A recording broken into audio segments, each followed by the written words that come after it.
আপনাদের মোবাইলের সফটওয়্যারটা নিশ্চয়ই এতদিনে আপডেট করে নিয়েছেন One UI version 8.0 and Android version 16-এ। কিন্তু এই আপডেটটা করে নিলেও আপনারা আপনাদের ফিঙ্গারপ্রিন্ট অ্যানিমেশনটা এখনও চেঞ্জ করেননি, এখনও সেই ডিফল্ট বোরিং ফিঙ্গারপ্রিন্ট অ্যানিমেশনটাই সেট করে রেখেছেন। অথচ এই বোরিং ফিঙ্গারপ্রিন্ট অ্যানিমেশনটাকে যে কত সুন্দরভাবে সেট করা যায় সেটা আপনারা ভাবতেও পারছেন না। যেমন দেখুন, light circle animation, cartoon animation, এরপর একটু লেফট সোয়াইপ করলে এখানে আপনি দেখতে পাবেন ওয়াটার ওয়েভ অ্যানিমেশন, এরপর দেখতে পাবেন একটা স্পার্কেল পার্টিকেল অ্যানিমেশন এবং লাস্টে আছে একটা হোয়াইট সার্কেল বর্ডার অ্যানিমেশন।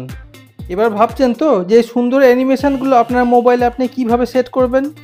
এইটা করার জন্য প্রথমে আপনাকে আপনার মোবাইলেতে গুড লক অ্যাপসটা ডাউনলোড করে নিতে হবে। আমরা গুড লক অ্যাপসটা ডাউনলোড করে নিয়েছি। এরপর লকস্টার বলে যে মডিউলটা আছে আপনারা এটাকে ইনস্টল করে নেবেন। এরপর লক স্ক্রিন কাস্টমাইজেশনে চলে যান। এখানে দেখুন একটা ফিঙ্গারপ্রিন্টের লোগো আছে, এই ফিঙ্গারপ্রিন্টে টাচ করুন, তাহলেই দেখুন এখানে পরপর ফিঙ্গারপ্রিন্টের অ্যানিমেশনগুলো দেখা যাচ্ছে। এরপর এখানে আপনার যেটা পছন্দ আপনি সেটা সেট করে দিন। ধরুন আমি এই ওয়াটার ওয়েভ এই ফিঙ্গারপ্রিন্ট অ্যানিমেশনটা সেট করতে চাই, তাহলে এটাতে ক্লিক করে দিলাম। এরপর এটা সেট করা হয়ে গেলে উপরে এখানে ডান অপশানে ক্লিক করে দিন। এবার দেখুন আপনি আপনার মোবাইলটা যখনই ফিঙ্গারপ্রিন্ট দিয়ে আনলক করবেন তখনই একটা সুন্দর অ্যানিমেশন দেখতে পাবেন। কেমন লাগছে অ্যানিমেশনটা?